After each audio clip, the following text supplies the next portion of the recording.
Биздин уя жылуу эле, кең эле. Бар турпаты хан сарайга тең эле. Терезелер күлүп турчу шаңкайып, көк эшиги кең аламга жол салып.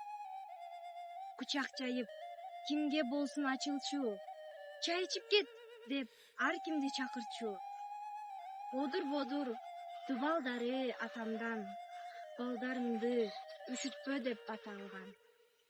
Апам аны жаз күз дебей акелеп, аңкып турчу тазалык бир касиет.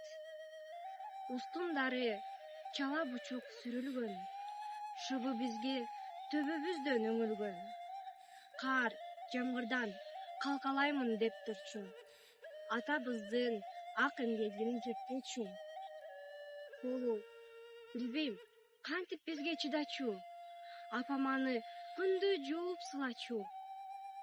Ала кийиз шырдактары түтпөгөн, алышканга бизден чыккан күч менен.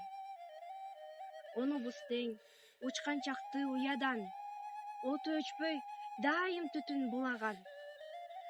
Ошол тамды кимдин кармап турганын, атабыздан айрылганда туйганын. Инебизда азгырылып шаарга, кайсы бир күн тарс жабылды каалга. Карасак да апабызды талашып, кароосу жок калган үйгө жан ачып. Коломтосу өчпөгөнүн билгизип, көрдүк ага киши дагы киргизип. Бирок бизге жылуулугу жетпеди, түнөп кеттиң, үйүңөр кең дешпеди. Улам сууп, улам бизден алыстап, унчукпаган үйгө айланды табышмак. Биз айылга барсак дагы кирбей шарт этип, дарбазага жетпей сезим жалп өчүп. Апабыз да карап секиден, кайтчу дешип укту далай кишиден. Чарчаганда карай берип жөн эле, акыретке калды ошол дөбөдө. Эңсеп анын рухунун келишин, бир жагынан айыл үчүн, эл үчүн.